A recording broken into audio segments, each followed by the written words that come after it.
Level 1. You are 7 years old. The city of Sodom rises around you like a promise made of stone and gold.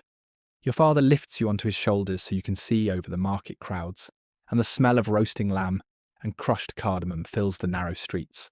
Water runs in clean channels along the road, brought from the springs of the plain, and you trail your fingers in it as you pass. This is the richest valley in the world. The Jordan spreads out green and wet, watered everywhere like the garden of the Lord, like the land of Egypt, and everyone says a child born here will never go hungry. You believe them. You have never had reason not to.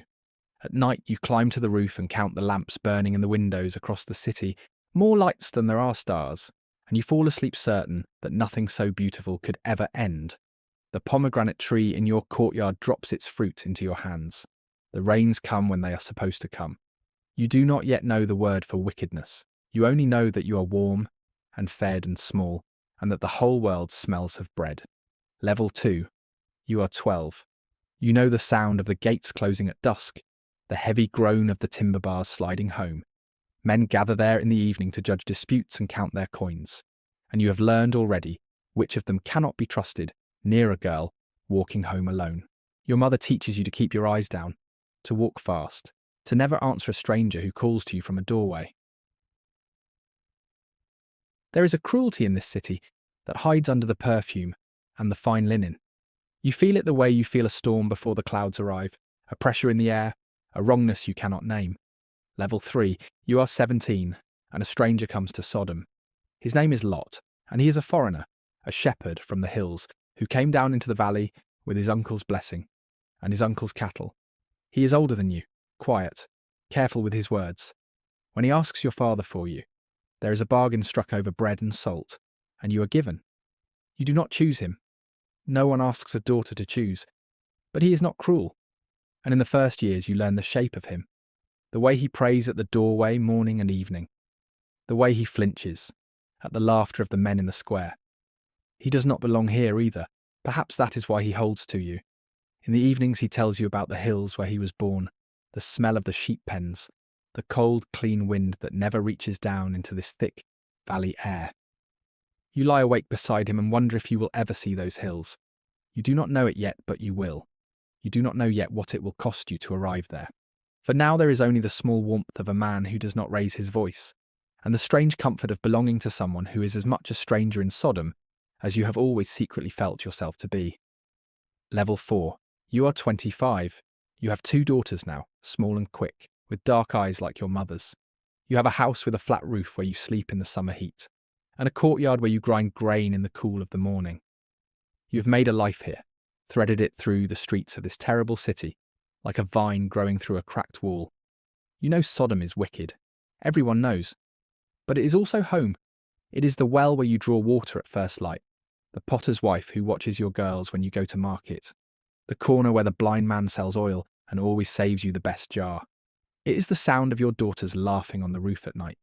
How do you hate a place that holds everything you love? You tell yourself the wickedness belongs to other people, in other houses on the other side of the wall. You tell yourself your own small square of it is clean. You are wrong, but the lie is warm, and you have wrapped your whole life inside it. Level 5. You are older now, your daughter's betrothed to men of the city, and something changes in the valley. Word comes of armies of kings warring in the plain, of your household nearly carried off, once already, before your husband's uncle rode down with 300 men and brought you back. You have learned that safety here is thin as morning ice, and your husband has grown stranger, more watchful. He sits at the gate now himself, and he speaks of a God who sees, a God who is coming, a God who will not overlook forever what happens in the dark streets after the lamps are lit. Level 6. You are in your kitchen when the 2 strangers arrive. Your husband brings them home at dusk, insisting, almost frightened, and you set out bread without leaven, because there is no time to wait for it to rise. There is something about these 2 men that makes your hands unsteady. They do not eat like men who are hungry. They watch the door, and then the door itself begins to shake, because the men of the city have come. All of them, young and old, from every quarter, surrounding the house, and they are shouting for the strangers to be brought out to them so they can be used and shamed. Your husband slips outside, and you hear him pleading with them, offering them anything, everything to leave these two guests untouched. And their answer is to turn on him, to threaten to do worse to him than to the strangers, this foreigner who dares to judge them. You hold your daughters against the far wall, feeling their hearts hammer under your palms, and you understand at last, fully, with your whole body, exactly what kind of place you have raised your children in. This is not a hard city, it is a devouring one. And it has taken you 20 years to let yourself see it. Level 7. You are standing in the dark when the strangers pull your husband back inside, and the crowd at the door goes suddenly blind, groping and wailing against the walls. Now you know they are not men at all, and they are speaking, and the words fall on you like cold water. Whoever you have in this city, they say, your sons, your daughters, your sons-in-law, get them out of this place, because we are going to destroy it. The outcry against it has grown great before the Lord, and he has sent us to destroy it. Your husband runs into the night to warn the men your daughters are promised to. You wait listening, and when he comes back, his face tells you before his mouth can. They laughed at him. They think he is joking. Level 8. You are being pulled by the hand through the grey light before dawn. You did not want to go. You lingered. Of course you lingered. Every stone of this city is soaked in your life. And so the strangers seize your hand and your husband's hand and your daughter's hands, because the Lord is merciful to you, and they drag you stumbling through the gates and out onto the road. One command follows you, hard as iron. Flee for your life. Do not look behind you. Do not stop anywhere in the valley. Flee to the hills, or you will be swept away. You are running now, barefoot on the cold stones. Your daughter's ahead of you, your husband's hand crushing yours, the sky behind you beginning to burn. And even as you run, part of you is still turned inward toward the house you are leaving.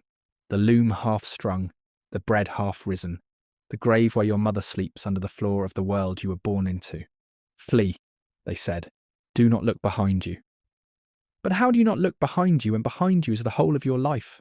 Level 9. You are on the road to a small town your husband begged the strangers to spare, a place called Zor, because he could not run as far as the hills. The sun rises over the plain, and behind you it begins. You hear it before you feel it, a roar that is not thunder, and the air grows hot against the back of your neck. Sulphur and fire are falling from the sky onto the cities of the plain, onto Sodom, onto every street you have ever walked, onto the well and the market, and the roof where you slept in summer. The smoke of the land goes up like the smoke of a furnace, black and boiling, blotting out the new sun. You can smell it even here, the same burning that once meant supper and now means the end of everything. Your daughters are screaming ahead of you. Your husband is shouting your name. Your whole world is burning behind you, and you have been told, you have been commanded, not to turn around. Level 10. You are almost safe. Zor is ahead. Your husband is beside you, your daughter's running, and all you have to do is keep your eyes on the road. But behind you is everything. Your mother's grave, the men your daughters loved, the neighbour who watched your girls, the corner where you bought your oil.